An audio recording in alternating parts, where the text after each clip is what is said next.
मैं पढ़ाने जा रही हूँ। बात सीधी थी पर। यह कुंवर नारायण जी की कविता है।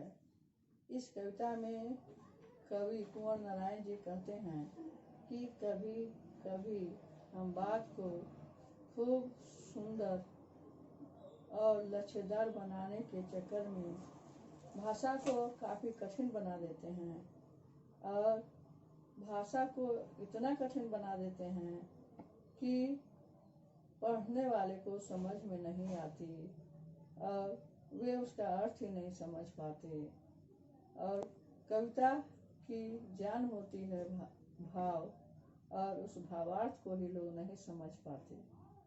इससे हमें बड़े बड़े विद्वानों और कवियों से शाबाशी तो मिलती है, लेकिन यह कविता साधारण लोगों की समझ में नहीं आ पाती। कवि कहते हैं, बात सीधी थी पर एक बार भाषा के चक्कर में जरा टेढ़ी फंस गई। अर्थात कवि अपनी बात को सीधी तरह से रखते तो सबकी समझ में आ जाती, किंतु कवि अपनी भाषा को सुंदर, मुहावरेदार और लच्छेदार बनाने के चक्कर में भाषा को इतना कठिन बना दिए कि वह बहुत कठिन बन गई और समझने वाले लोगों को समझ में नहीं आ पाई। उसे पाने की कोशिश में भाषा को उल्टा पलटा, तोड़ा मरोड़ा, घुमाया फिराया कि बात या तो बने या फिर भाषा से बाहर आए, लेकिन इससे भाषा के साथ साथ बात और भी पेचीदा होती चली गई। कवि कहते हैं कि भाषा को सुंदर, मुहावरेदार और लच्छेदार बनाने के लिए उन्होंने भाषा को उल्टा पलटा, तोड़ा मरोड़ा, घुमाया फिराया, यानी बात को घुमा करके वे कविता के रूप में प्रस्तुत किए, जिससे बात और भी सुंदर बने और लोग उसकी प्रशंसा करें, किंतु इससे भाषा और भी कठिन होती चली गई और उनकी बात किसी की समझ में नहीं आ पाई। सारी मुश्किल को धैर्य से समझे बिना मैं पेंच को खोलने के बजाय उसे बेतरह कसता चला जा रहा था, क्योंकि इस कर्तव्य पर मुझे साफ सुनाई दे रही थी तमाशबीनों की शाबाशी और वाह वाह। कवि कहते हैं कि भाषा को कठिन बनाने के लिए उनको अत्यधिक कठिनाइयों का सामना करना पड़ रहा था, किंतु कवि भाषा को आसान बनाने की जगह उसको और भी कठिन बनाते चले जा रहे थे, क्योंकि उनको लग रहा था कि ऐसा करने से विद्वान लोग, कवि लोग उनको शाबाशी देंगे और उनकी शाबाशी की ध्वनि उनके कानों में आ रही थी और वे और भी उसको कठिन बनाते जा रहे थे। दूसरे अनुच्छेद में कवि कहते हैं, आखिरकार वही हुआ जिसका मुझे डर था। जोर जबरदस्ती से बात की चूली मर गई और वह भाषा में बेकार घूमने लगी। अब कवि कहते हैं कि अंत में वही हुआ जिसका उनको डर था। उनको पहले से डर था कि कहीं भाषा इतनी कठिन न हो जाए कि लोगों की समझ में नहीं आए, किंतु ऐसा ही हुआ। भाषा को वे जबरदस्ती कठिन बना रहे थे, जबरदस्ती मुहावरेदार बना रहे थे और इससे यह हुआ कि जो वे कहना चाहते थे उसको लोग समझ नहीं पाए और उनकी भाषा बेकार हो गई। हार कर मैंने उसे कील की तरह उसी जगह ठोक दिया, ऊपर से ठीक ठाक पर अंदर से न तो उसमें कसाव था न ताकत। अब कवि कहते हैं कि कवि हार करके शब्दों को जबरदस्ती कविता में प्रस्तुत कर दिए।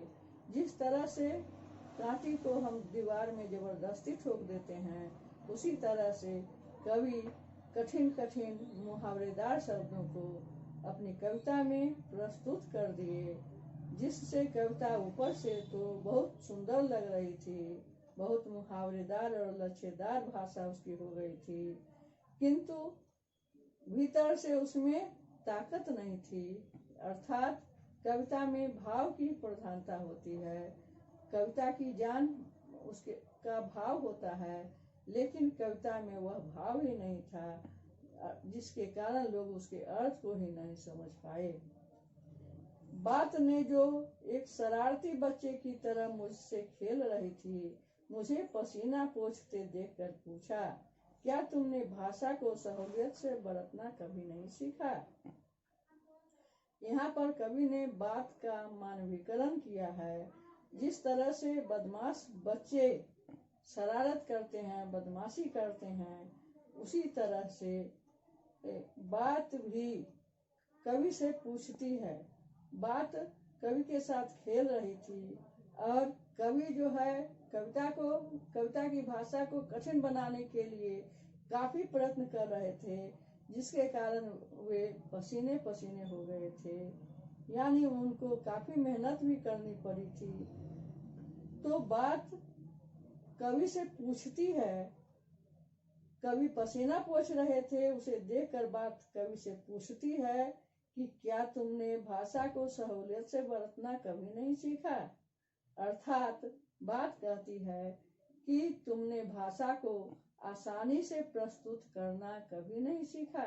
तुम्हें ऐसी भाषा का प्रयोग करना चाहिए जो सबकी समझ में आ जाए, लेकिन तुमने कठिन भाषा का प्रयोग किया, जिससे कविता किसी की समझ में नहीं आई और तुम्हारा परिश्रम भी बेकार हो गया और तुम्हारी भाषा भी बेकार हो गई, तुम्हारा प्रयत्न जो है निष्फल हो गया। इस कविता के माध्यम से कवि यह कहना चाहते हैं कि हमें सरल और साधारण शब्दों का प्रयोग अपनी कविता की भाषा में करनी चाहिए, जिससे वह सबकी समझ। कवि इस कविता के माध्यम से हमें यह बताना चाहते हैं कि हमें उचित शब्दों का, सटीक शब्दों का और आसान शब्दों का ही प्रयोग कविता में करना चाहिए, तभी कविता प्रभावी होगी और सब कोई इसको पढ़ करके इसका अर्थ समझ पाएंगे। इस कविता में उन्होंने बात का मानवीकरण किया है और बात की भाषा में हमें बताया है कि हमें किसी के साथ हमेशा अच्छा व्यवहार ही करना चाहिए। और शरारती बच्चे का उदाहरण दे करके वे कहते हैं कि बच्चों को भी शरारत नहीं करनी चाहिए और कवि को भी इस सबके साथ अच्छा व्यवहार करना चाहिए। हमें सबके साथ मीठे शब्दों का ही प्रयोग करना चाहिए, क्योंकि मीठे बातों का ही प्रभाव हमारे ऊपर पड़ता है। तुलसीदास जी कहते हैं कि तुलसी मीठे वचन ते सुख उपजत चहुर, वशीकरण एक मंत्र है परिहर वचन कठोर। तो इस कविता के द्वारा हमें यह शिक्षा दी गई है कि हमें आसान से आसान शब्दों का प्रयोग करना चाहिए।